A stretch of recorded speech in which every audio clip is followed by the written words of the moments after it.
All right. Good evening, everyone. Good afternoon, rather. And thank you for joining us here for another Jesus Sprinkle God written love story with the Jacksons today. Dr. Thomas and Sister Carla Jackson, thank you all so much for being here. Brother Jackson, will you open us up with a word of prayer? I can do that. Gracious Father, we thank you so much for this day that you've given us. We thank you for this opportunity. You allow us to come together in this capacity to share and dialogue about just life and relationships and the role that marriage can play in that journey. We ask you to be with those who will participate in this session and be with those who will watch it as a recording. We ask you to continue to love us and protect us. It's in your son's name we give thanks. Amen. Amen. All right. So Yeah. let's just dive right on in. Who are you together and apart? Who are you? All right. How do you want us to do that? You can, whoever wants to go first. Okay. You want to go? Go ahead. You're excited. Okay. Go ahead. No, I'm not excited. You're excited. We'll talk about it. As an individual, one of the things that, well, this is almost going to answer from both sides because we kind of share this. Okay.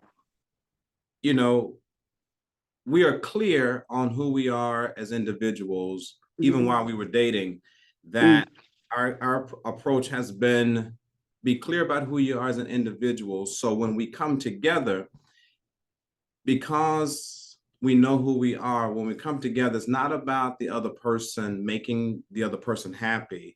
Even when we do marriage workshops, we'll make statements like, my partner doesn't make me happy. People, it's like, what in the world are you talking about? The idea is we were happy individuals before we met each other. So then when we come together, the role that I play or the role that she plays is to enhance the happiness, to make me happy. Because if my happiness is tied to her, if something were to happen where we're not together or, death separates us, then what does that do to me as a person? The worst it does is I go back to the state I was in before I met her. Now, it'll probably devastate her if I, that's different. But as an individual, I'm clear as a person, my function as a man, and she comes and compliments me. Okay. And she enhances who I am. Okay. Sister Jackson, who are you? Who am I? I agree with him. You have to be happy with yourself and enhance each other's happiness. We cannot make each other happy. We both have a love for education. So we encourage each other in those areas, but we're very different. He deals with the older folks and I deal with the little people. Okay. And we don't like to cross paths, really. That's a good balance. He prefers the older, I prefer the younger. We do well with that and we support each other in that. But yeah, you have to be happy in yourself. You have to enjoy who you are and then try to encourage your spouse. But like he says, death could one day separate us and we don't want to lose our happiness. Yes, it may be devastating. It may be a life change, but you want to still know who you are and be happy in you. All right. All right. That's good. That's good. Now tell us, how did you meet and what was your first impression of your spouse? Oh, I'm saying, we have versions, right? Yes, we have versions. So you can give a version. I tell the truth and he doesn't. Okay. You want my version? Go ahead and give your version. No, but I'll add to her version. But really, we met at Walmart. Wow. The blue store, our grandbaby calls it. We met at Walmart in Lancaster, Texas. And we were on the stationery aisle. And he was looking at one thing. I was looking at something else. But something else was me. I'm trying to mind my business. But anyway, we were on the stationary aisle. We Mhm. got chatting, and honestly, I was looking like a complete mess, just to Okay. make it very clear. That's So true. I was 17. We met when we were 17 and 18. Mhm. And so I was 17. I'd had prom the night before. Mhm. I had gotten up early and rode with my mom to Walmart. I had not done much to myself. I was looking like a mess. I had just come off crutches. I was limping and I was looking pretty pitiful. And so I grew up that, listen, if somebody's in need, you try to help them, right? And so I'm in conversation with her, and she come and I say, you know, hey, nice talking with you. I was done with what I was doing, what I was shopping for. I said, nice talking with you. That's true, right? That part And is true. and I left the aisle, and because she was on crutches and she was No, I was getting- off crutches. she was I off crutches, limping. I was and limping. she was limping. And so I hear this noise behind me, like a dragging leg. And so I turn around and she's coming after me. And I say, Madam, you know, I don't have any money. And she said, I don't want your money. I want your phone number. She asked me for my phone number. All right now. And I gave it to her. And that was on a Saturday. Mhm. She called me that night. We talked until the middle of the night. Oh. We talked on Sunday. And I think the next Friday, we decided to go out on a date. Mhm. And we went out on a date, and she and I never left. All right now. So we meet in Walmart on the stationery aisle. Mm-hmm. One was looking for stationery and one was looking at something else. Come on now. Now, all that wasn't the truth, but he got most of it right. That's But good. I knew it had to be a God reunion because, for one, I was looking like a complete mess. I was not cute. It wasn't like I was attractive or anything at that point. Uh-huh. And I asked him for his phone number, which Mhm. was something at that point I did not believe in. I didn't Mhm. believe girls should call guys. I didn't believe they should ask for phone numbers. Like that was not About to miss out on her blessing. that was not me at all. And of course, he's always been more talkative and more outgoing than I have been. And Mhm. yeah, for whatever reason, I guess God spoke through me or something. And I asked him for his phone number and he gave it to me. So Okay. Okay. All right now. So you're dating. And when did you know, Mm. okay, she's the one? Or when did you know he's the one? no, go ahead. Okay. For me, oh wow. Okay. For me, is I was in school when I met her. And so Mhm. as we were dating, we dated for 4.5 years. And I wanted to finish school before we did anything. But as we were developing and getting to know each other, you know, we just got closer. And so Mhm. when I finished school, the relationship was at a different level. You know, were you out of school or were you done when I finished? I was still in school. Okay. I was in college. Okay. Yeah, she was still in school. But one of the things, like the first year, like really the first year of our dating, we saw each other every day. Like Oh. that's not an exaggeration. That's not a euphemism. Like It's like literally. literally every day. She would either come to me or I would come to her, but we were in contact with each other visually and face to face every day. But after 4.5 years, you know, you learn a lot about yourself. You know, you learn a lot about the other person.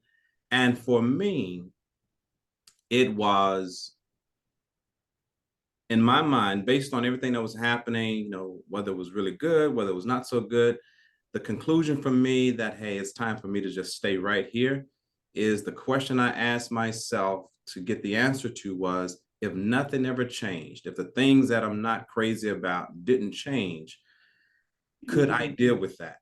And when my answer was yes, I thought it was time. Oh. Oh. Mr. Jackson. Well, after dating for 4.5 years and spending Mhm. pretty much every day together, um, Mhm.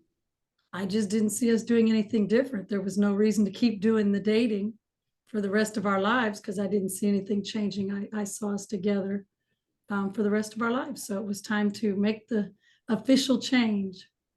Yeah, yeah. Now, Sister Jackson, you were bold enough to ask for his number. Did you ask for his hand in marriage? Come on now. No, it was just kind of something we both started talking about and Mhm. just kind of came to the conclusion really together that it was time. Mhm. People would regularly ask us, "You guys been dating forever?" I'm like, so Yeah, we but were we good, didn't let we people didn't, tell yeah, we us. didn't let anybody rush us. We just, when it was time, it was Mhm. just time. So Because those people ain't gonna live with you. Right. Yeah, for yeah. sure. So let me ask you this. When you think back to what your expectations were before marriage, and now that you've been married, because you all have been rocking together for 30 30 years. years. Uh, so when you think about those expectations, have they changed any? I would say absolutely. Mhm. I think we were very naive when we got married. We Mm. were young, even though we had dated 4.5 years, we were young. Um, yeah, I know for me, I can only say for me, I had no idea what I was getting into when I got married, Mhm. good and bad Mhm. and otherwise. Like Mhm. I just didn't have a clue really what marriage was.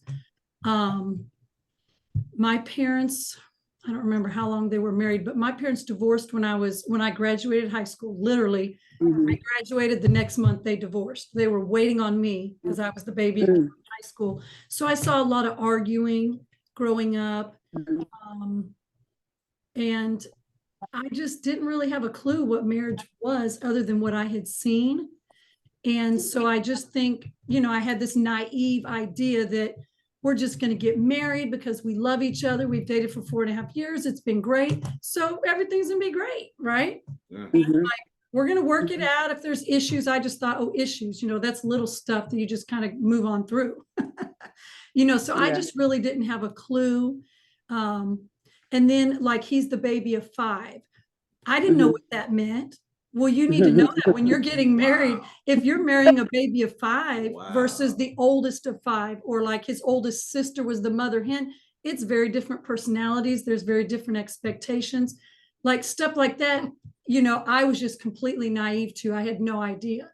So some things were a rude awakening when we got married that I just had to really work to figure out, and we had to work together on. And so yeah, I think for me, I was very naive to what marriage really was when we got married, Hmm. and we had to learn a lot together, along Yeah. along these 30 years, and we're still learning. Yeah. Yeah. Mhm. Dr. Jackson, what about you? Your expectations? Okay. Yeah, they had to adjust because we came from two different family backgrounds Mhm. and experiences. And so I'll go into it expecting some form of what I'm coming from, but Mhm. you learn fairly quickly in the relationship. Now, when you're dating, if those things are not there, is one thing because you can go home. But when Mhm. you're married, now the things that you would normally go home for, you got to stay there and figure that out. So that's different. And our approach in families, conflict and conflict resolution, styles were different. And so we had to learn to take the things that did work, kind of modify the things that didn't work from our family backgrounds and create something new that's going to work for us. And so those expectations, they modify as you grow. And if your expectations stay the same, somebody's not growing. Because as I grow and get better, my expectations should follow where I'm going. Does that make sense? It makes perfect sense. It makes perfect sense. So as you're growing, you are evolving, and your expectations are changing and moving along with you all, right? Right. So let's talk about how we manage, or how you all manage to work through difficult times in your family In our family or in our or in your marriage? Yes.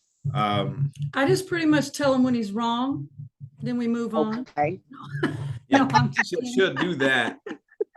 And I'll say, Nana, we've established that. Now let's have the conversation for real. But you know, my journey, and you know a little bit about my journey, but my journey is, you know, connection is really important to me. So communication is extremely important. Mhm. We can fuss, we can fight about it, but we have to find a way to talk through whatever this disagreement is. So we had to, because our family backgrounds are really different. In my family, I did see my parents fuss, but they also resolved it in front of us to show us conflict resolution. So that helped me to know or have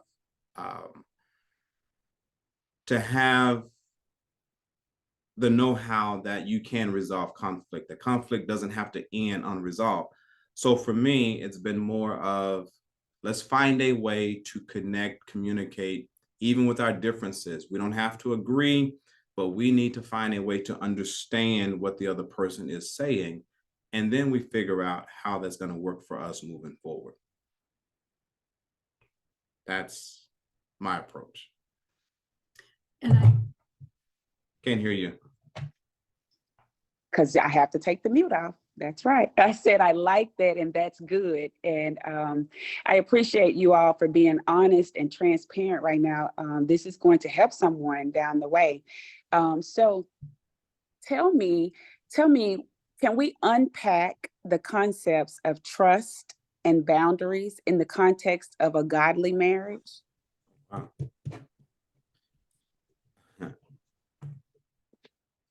Now, go ahead. I was just going to add to what he was saying. You know, when you do have conflict and you're trying to work through difficult things or whatever the conversation is or whatever is taking place, it is really important to respect each other's idea of how to work through that conflict.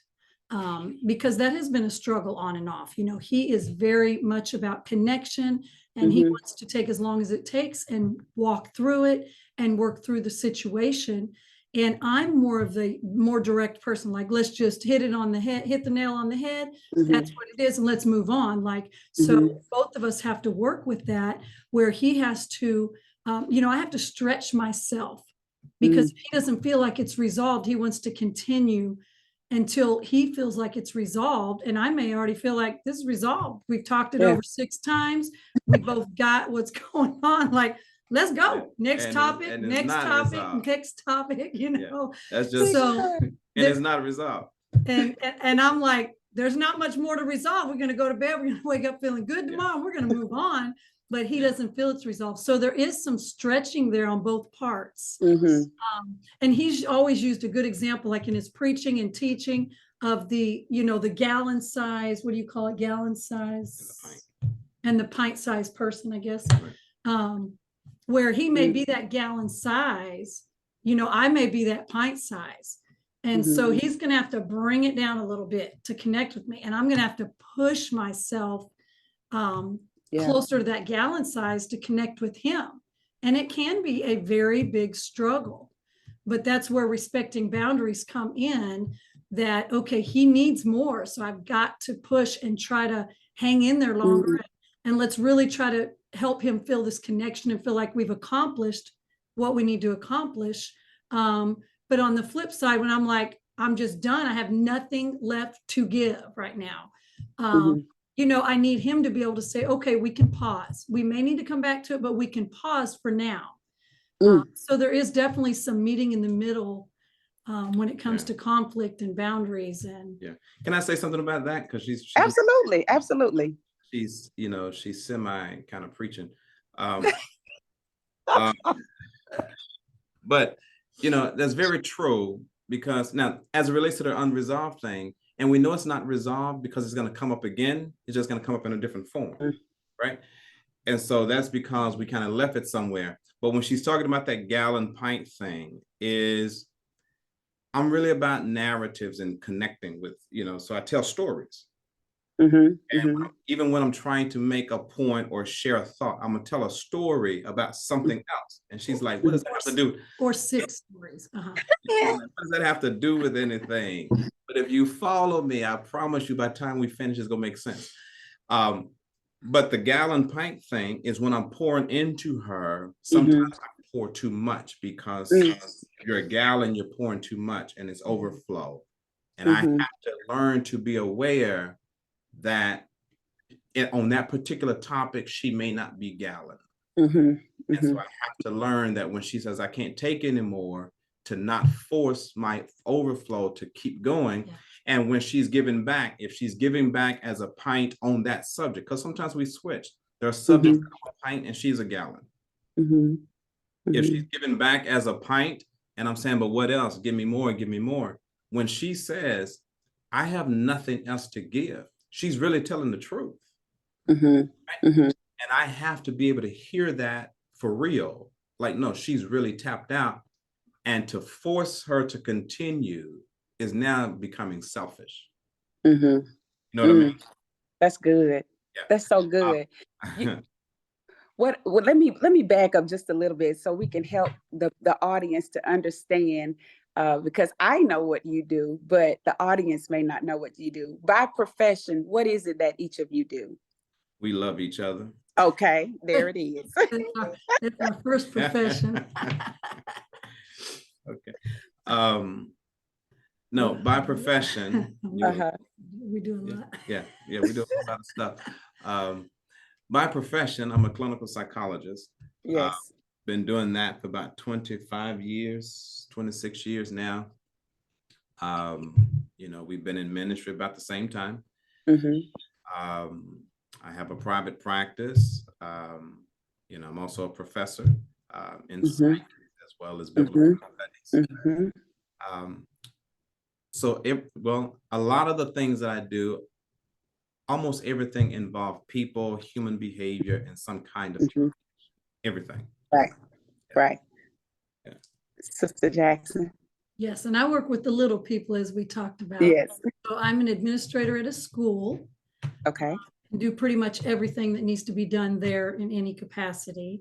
And then I also have my own business where I work with little people.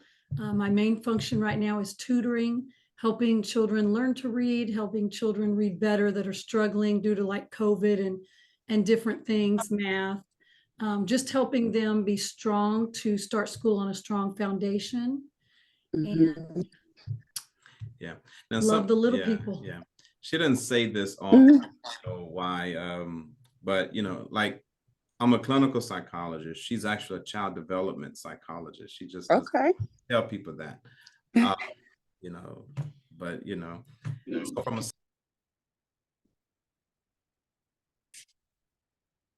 We can't hear you. they did it. Can you Okay. hear me now? Yes. Okay. So from a psychological perspective, we have interesting conversations. I'm clinical, she's child development.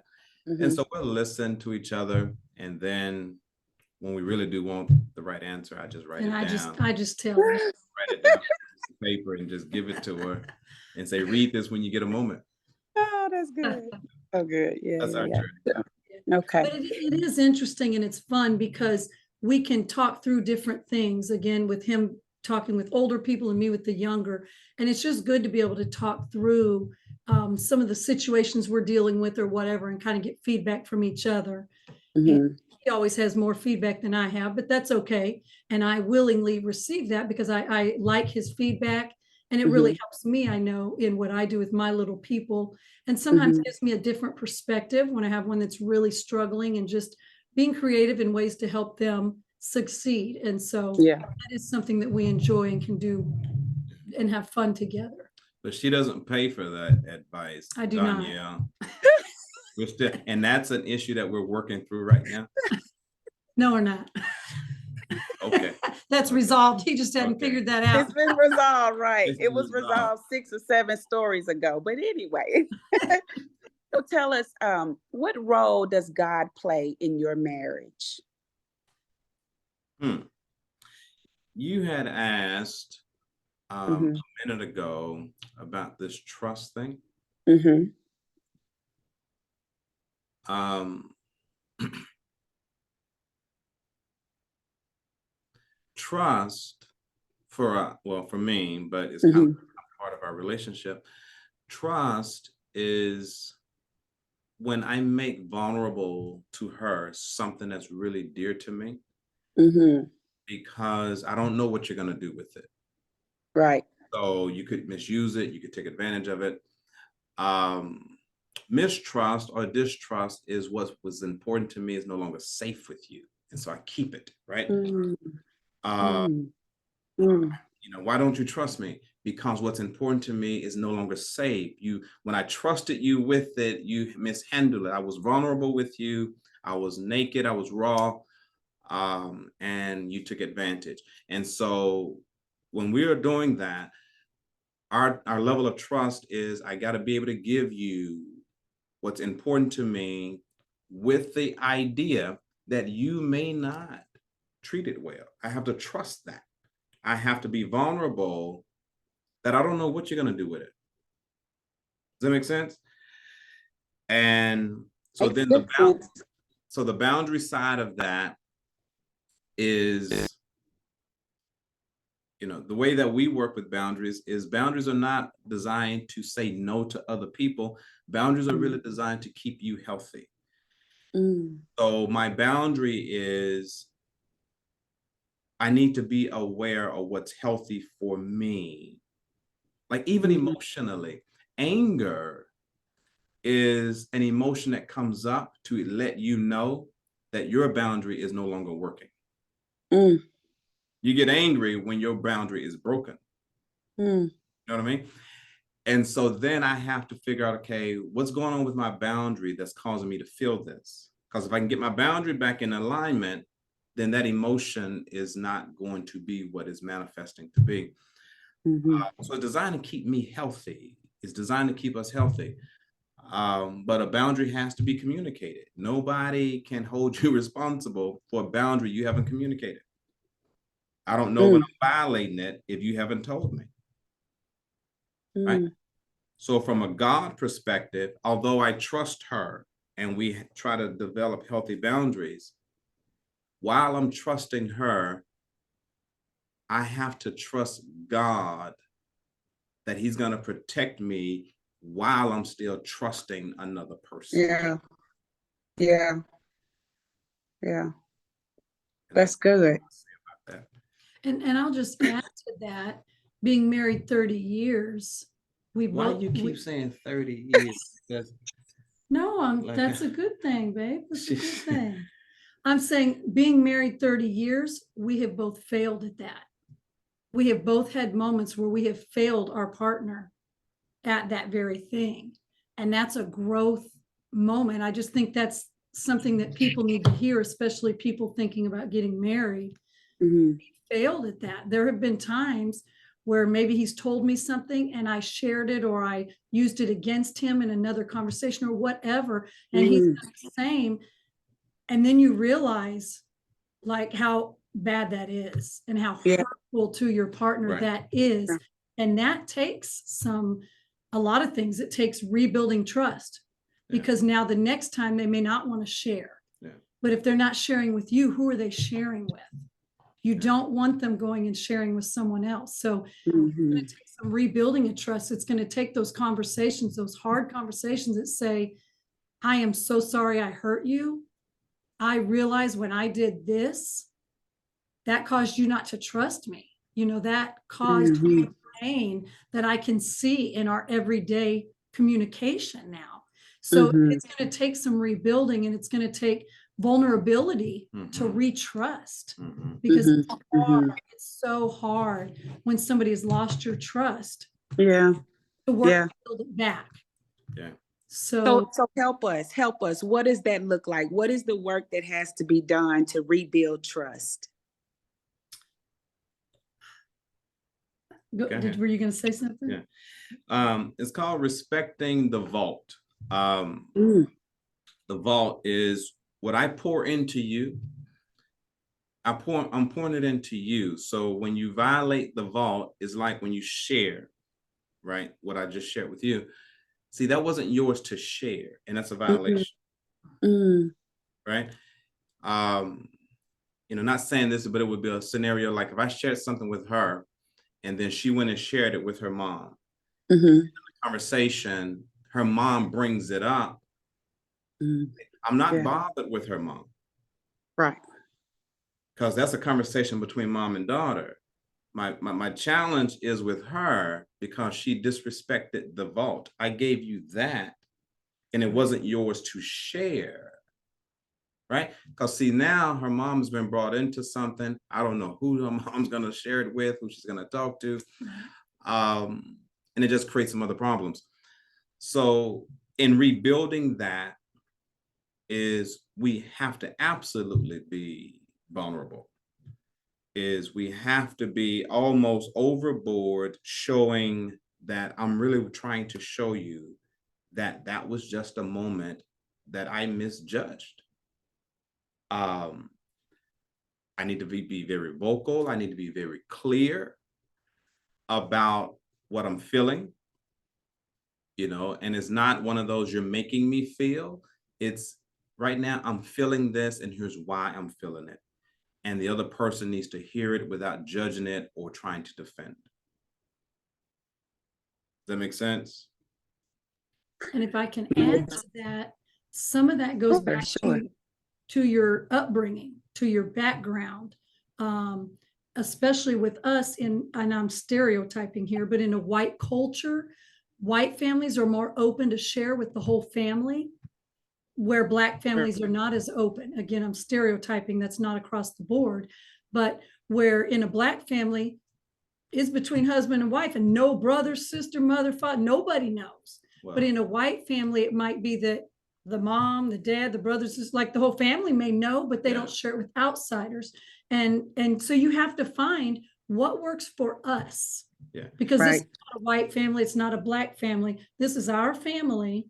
And so we have to come together and figure out what works for us. And that is part of setting boundaries, where when you're first married, you don't really know what all the boundaries are. And it's hard to not cross a boundary when you don't know what a boundary is. So that's part of defining. That's just one there where you can say, okay, we need to define these boundaries. So for us, we're not sharing this with all of your family or whatever, but that's an opportunity to set a boundary. So then we grow from there. Then we start, as we respect those boundaries, now we're building trust. Right. So that's just one example. And there's so many areas you can do that, but that's one example where we can build trust. And then we make our marriage something that's a little different than his family or my family, because we're bringing both of us together. And it's not that the stuff that we keep among us is like secrets. It's now she said it was a stereotype, but I mean, white folks just share a whole lot more information, and some of them just talk. Yeah, they talk. It's what I'm saying is because, even in her family, because they freely talk about just common things, then other things that could be sensitive in another culture is still part of the common things. Yeah. Right? Where with us, it's a little bit differently. It's not that it's a secret. It's just there are some things that are family dynamics where we need to work this out. Because even when we fuss, the agreement has to be, if your family, if her family is out of line, it's her job to address them. If my family is out of line, it's my job to address, because here's what's true. If her mom or her sister's out of line, if I address them, they go fall out with me. They always go love her regardless. Or if we fall out and she go and tell them, see, that's the boundary, that's something we don't try to do, because if you go tell it, they're gonna now form a thought about me, but then you're gonna come home, we're gonna make up,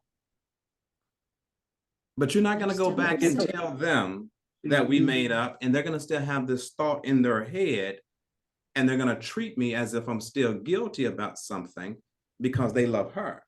I do the same for my family. My family's out of line. It's my job to address them because they're gonna love me regardless. Whereas, if something goes on, they're going to see her differently. And so we have to protect each other by, listen, I'm going to deal with my family, you deal with yours. But if you don't deal with them, all right. Let's go get dealt with. So what I hear you both saying is you have to set up boundaries for yourselves as a couple, right? Yes. Yeah.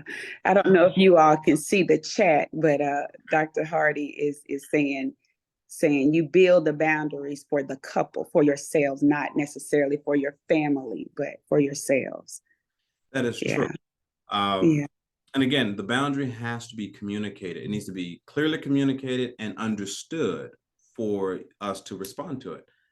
She can't, we try to hold people responsible for violating the boundary that we have not communicated. And that's really unfair. But if I've communicated it and you understand it and then it's violated, then we have to address that because we communicated about this. So I need to have healthy boundaries for me as a person. She has to have healthy boundaries for her as a person. And then we also have boundaries as a couple. Yeah. So it's like two people, but three personalities. Ain't nobody I have a personality that I function in. I function in my marriage, I function in my family, I function in my biological family. Same thing. So I have a personality, she has a personality. That's two. But as a couple, we have a personality, how we function together. Right? Yes, ma'am. Yeah. Yeah. So the question on the floor is, can you give us some best practices in communicating boundaries? One, between each other in marriage, and then two, with family outside of the marriage. Best practices.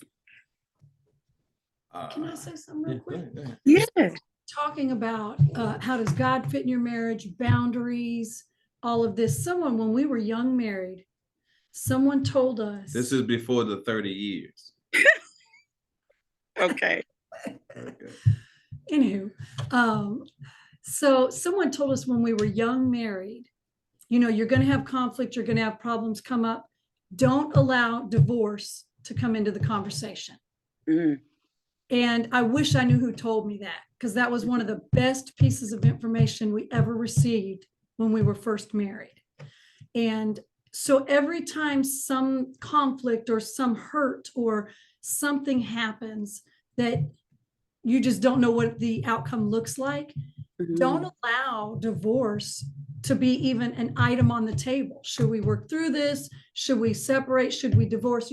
It just cannot be an option, because there are too many things that come up in marriage that are hard. It cannot be an option. It's like the option is, how do we work through this? What do we need to work through this particular situation? And then you might get we were very blessed when we were young married. We were married at Mountain View right after they moved into Mountain View from Overton Road.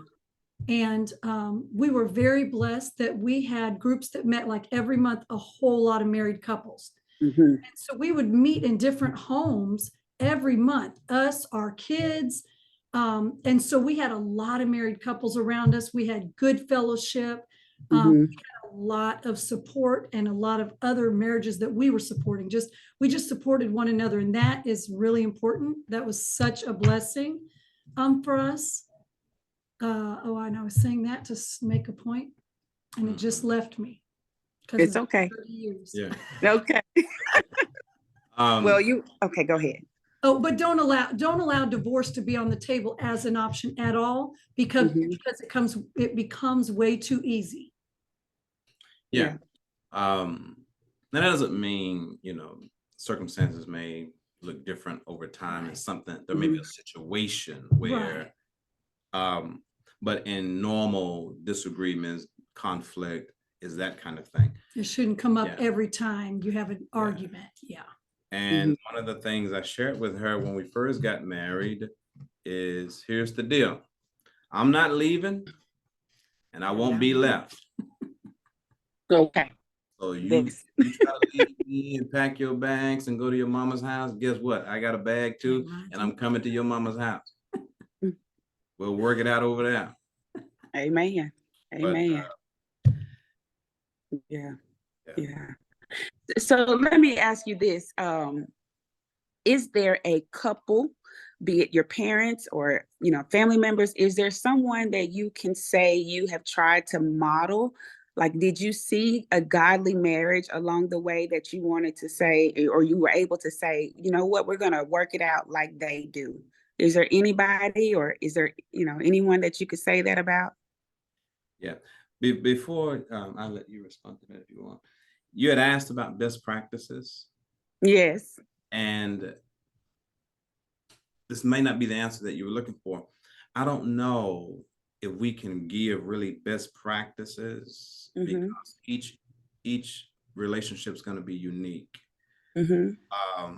So what works for us may not work for the people next door.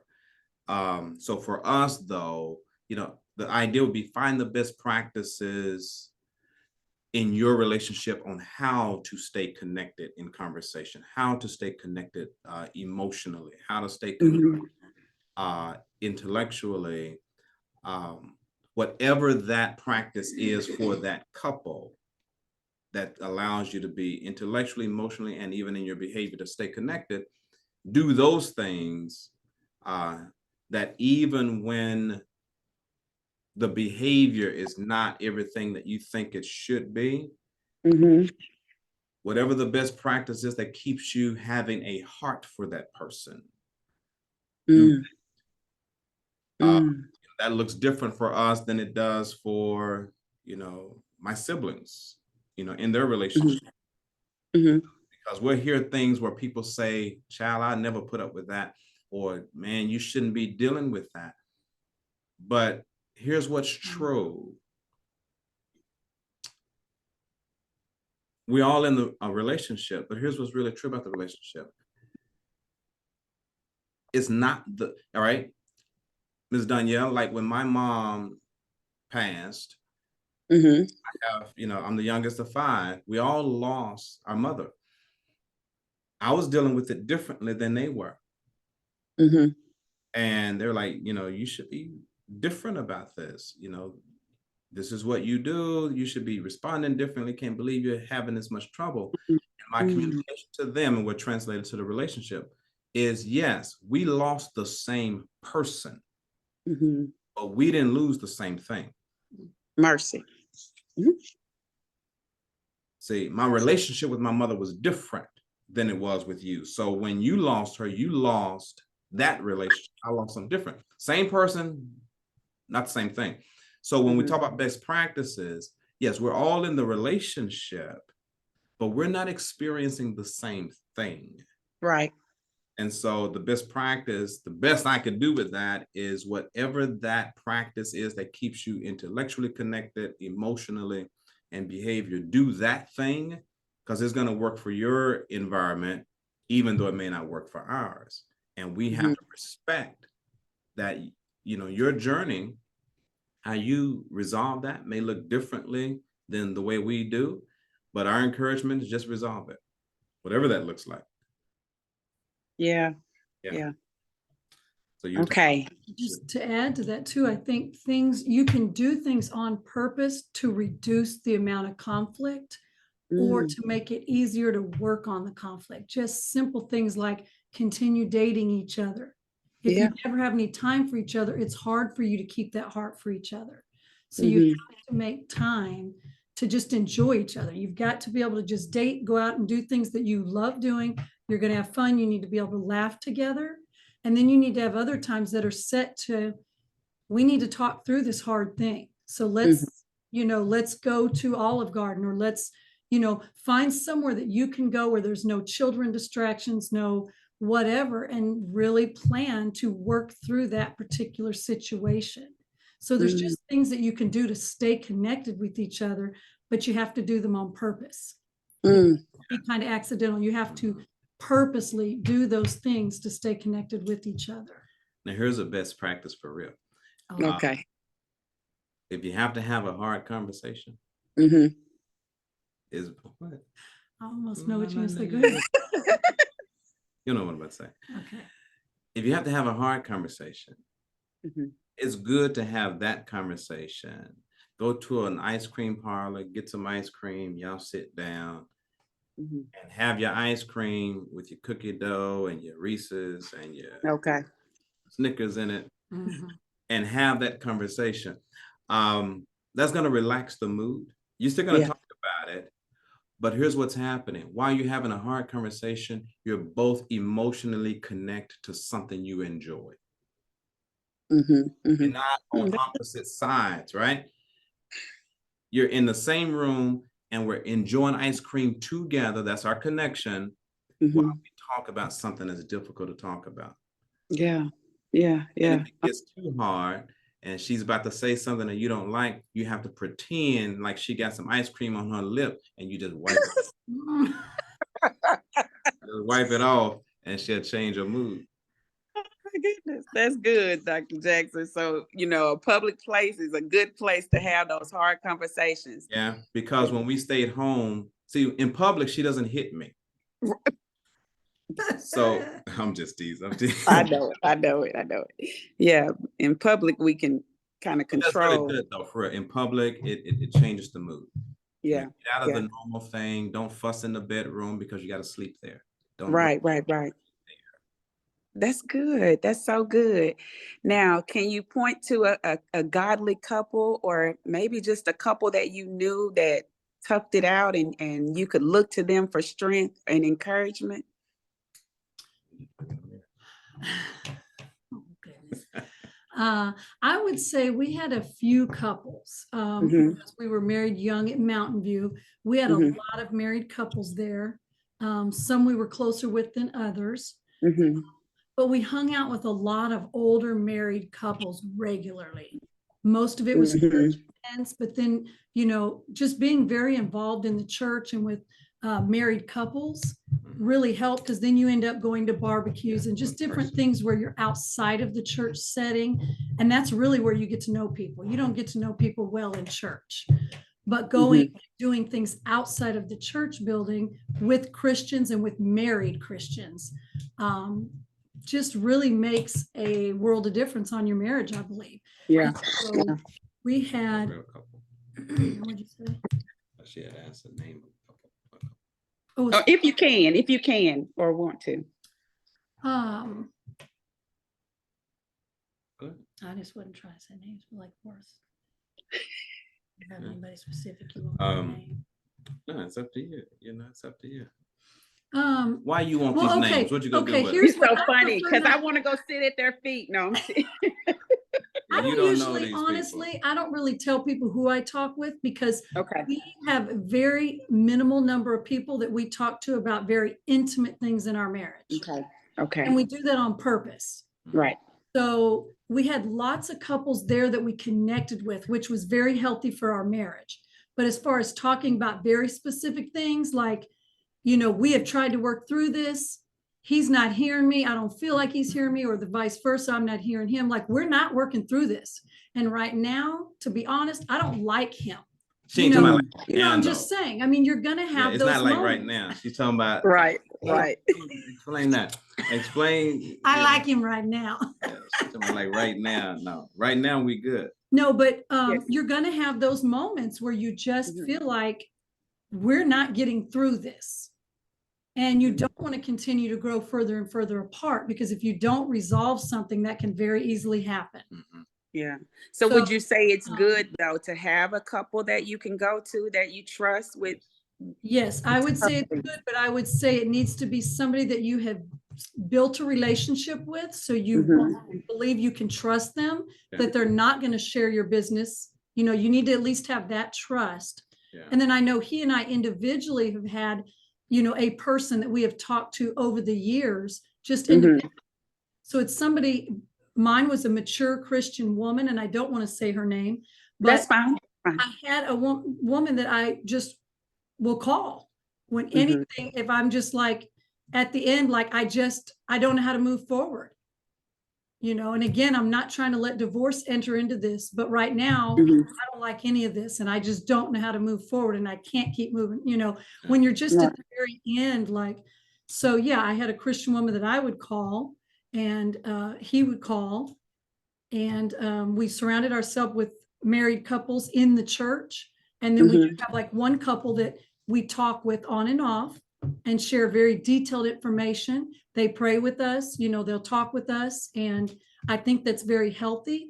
I don't think it's healthy to have a whole bunch of different people that you talk to. Right, right, Yeah. right, Part of right. that, the healthy side of that, Ms. Danielle, is everybody hasn't earned the right to hear your story. That's good. And so when I tell too many people my story, now you're telling people who really can't do anything about it. So then they just got a head full of information. But the stuff that we share are people that we've invested in that can actually do something with that information. And so what we have to do is kind of like what you do with your doctor. You don't try to do the surgery yourself. You trust somebody else to go inside to do that. No brain surgeon does brain surgery on his own brain. He trusts somebody to go in, get in there, fix what they have to do, and get out without messing stuff up. So those are the people. It's very small when it comes to that. We have a lot of couple friends, but everybody don't know our business. Right. Right. You haven't walked that journey to do it. And sometimes you don't have the tools that we need to help for you to help us get through it. Yeah. So, Yeah. we need to stop telling people everything, especially if they can't do anything about it. Right. Yeah. So one of our viewers is asking, how is it that you determine that couple for you, that person that you can go to? What are you looking for in that person? Yeah. I think for us, it was just natural. It was a Christian couple that we built a relationship with. We went to their home, they came to our home. And then after we built that close connection with them, and basically we grew closer to them and started building trust in each other. And then that's when we were able to, when we came to those difficult moments, say, hey, would you guys be willing to let us share some information and just sit and talk with us about it? Because we're really struggling. And so I think it's somebody that you have to already have a relationship with. You have to trust them. You have to learn them well enough to know what kind of couple are they? Are they really allowing God to lead them? Do they go home and cuss each other out? Do they? Because I don't need that kind of advice. Right. I can do that on my own, So yes, somebody that and you feel like you can trust and you've built a relationship with, that then you feel open up enough to share very personal and vulnerable information that is not going to go outside of that. Yeah. So I was just going to say you had some good Titus 2 men and women in your life. Right. Is that a Bible verse? That's a Bible verse, brother preacher. Absolutely. Yeah. And so what that translates for us is we're looking at somebody who's had longevity, right? Who's vulnerable with us to not pretend that they haven't made mistakes. Because that's what's real for me, sure. I don't do fake well, right? I need, your vulnerability. I need to see how you guys are engaging each other. Someone who's willing to even talk about their own shortcomings and their mistakes. Because if you're always telling me how you've always gotten it right, see, I can't identify with you. Yeah. I don't know what that's like to always get it right. Think about it. If you always got it right, we don't have a lot in common. And so not only am I not going to tell you my stuff, I'm not going to trust you because I know you're lying. Yeah. I know you're lying. But it becomes that if you're vulnerable and you're willing to own your shortcomings, it's going to make it more comfortable for us to say, hey, can we come alongside and share something with you? And then when you find somebody like that, you keep them close. Yeah. That's good stuff. Good stuff. Now, we don't have much time left, but I do have 2 more questions. Okay. So What would your married self Mm. go back and tell your single self about the things that you are desiring in a godly marriage? Ooh. Yes. Yeah, well, see, I'm cool with my journey. I like what's happened. I would tell a real thing. I would tell my single self, if Mhm, that's if you knew, right? mhm. Knew what was going to happen is, listen, don't spend a whole lot of time on the foolish stuff. Mercy. That Mhm, that stuff is, you're going to lose a lot of time mhm, uh trying to be right and heard, mm. and you're going to create distance. Don't spend a lot of time on stuff that doesn't matter. Yeah. Yeah. If it doesn't matter, don't worry about it. Right. um Right. Love yourself, continue to love yourself, love the person you're bringing into your life, and know and accept people as they grow and change. Mhm, uh, mhm, but I wouldn't change my journey. That's what I'm saying. mhm. I would still let her ask me to marry her again. I would say, I think as women, we have a natural desire to, of course, please our husband, of course, to take care of our house and do all the things that we're supposed to do. But I think for me, what's that? I said that title stuff again. I think for me, if I could go back and tell my single self something, it would be to do a better job of loving myself while Mm, to please my husband and take care of my house. I think and I've mhm. heard it so many times over, I think we go into a marriage and everything we're trying to do is to please our man and make sure our house is taken care of and look good for everybody on the outside, because we have to make it look like we have this perfect marriage and our houses never gets dirty and Mercy. kids are never, do anything wrong. And so I think it's just naturally in us to please everyone and make sure everyone feels good about us and our family. Yeah. But I think if I had it to do over, I would go back and tell myself to make sure that I'm good first, because then I'm better for my husband and my family. And I think it's Mhm, very easy for us. And I know I've done it on and off, especially in the younger years, is kind of lose myself because I spent so much trying to put it into making my family perfect and do Yeah. everything to please my husband. But it's really important to keep yourself strong and just love yourself and make sure you're taking care of you, and you can be so much better for your family. And like he said, don't worry about the foolishness. Definitely, I would spend more time just with the important things, because there's so much time wasted. Right. Yeah. um, Yeah. that we could have done different things. Yeah. All right now, high five. Yeah, someone commented that is wisdom, and it is. That's wisdom right there. Okay. Last question, unless you say something that provokes another thought. Oh my. What advice would you give to struggling couples right now? These are married couples. Of course. I would say get clarity in identifying what you think the challenge is, Mm. Oh, mercy. because you may not be fighting the same thing. Mm. That's good. The topic That may be is the good. same, Mhm. but you may not be fighting the same thing. And once we get clarity that we're fighting the same thing, we have the energy to join the same side to fight that thing and stop fighting each other. We fight each other because we see the person as the issue and not the Right. circumstance. Yeah. I need to get clarity on, what do you think we're fighting? Mhm. Mhm. Because Mhm. here's, and we have to decide what role we're going to play in resolution. Is we do one or two things in relationships. Either we're contributing to the health of it, or we're contaminating. That's good. We have to decide, what role am I going to play? Mhm. And if I'm going to contribute to the health, I got to get clarity on what I bring. And I got to get clarity on what you bring. So we got to talk that through. And once Yeah. we understand what we're fighting, let's redirect that energy to resolve this together.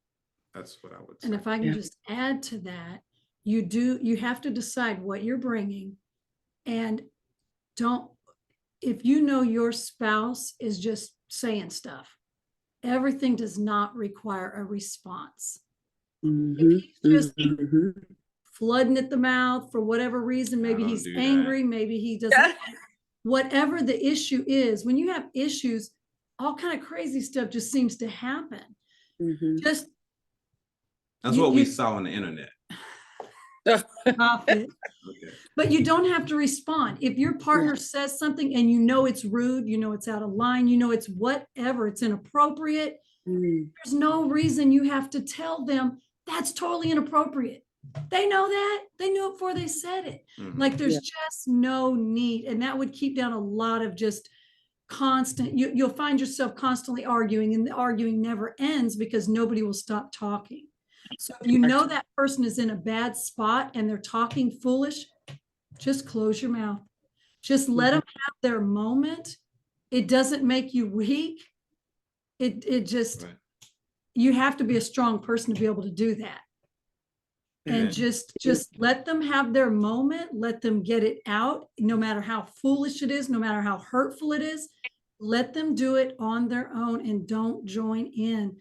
And I think that would save a lot. Yeah. So get clarity, decide what side of the battle you're going to be on, and then decide, pick and choose your battles. That's what I heard. I like that. Exactly. I like that. Well, anything else? Any final thoughts? Mhm. Mhm. That's it. I'm talking about for struggling. We talking in parentheses right now. We got to get on agreement with this because this might cause us. Okay, we'll just leave it alone. I do all that. You know what I'm saying? Help the people. Help the people. Nah, y'all about to watch us fall out is what you about to say. No, Like real I can keep time. it short. No, well, listen, we appreciate you all sharing your God-written love story. Congratulations on 30 years of marriage. Yes. And, before we get out of here, Dr. Jackson, would you close us out in It's prayer? a lot of work. Like Come on. I opened us up with prayer. Come on. Then I now. had to do this. And now, boy, I tell you, Wow. I'm gonna do it because you asked. Okay. Thank you. Thank y'all Yeah. for having us too, by the way. Yeah. Absolutely. Appreciate this opportunity, really.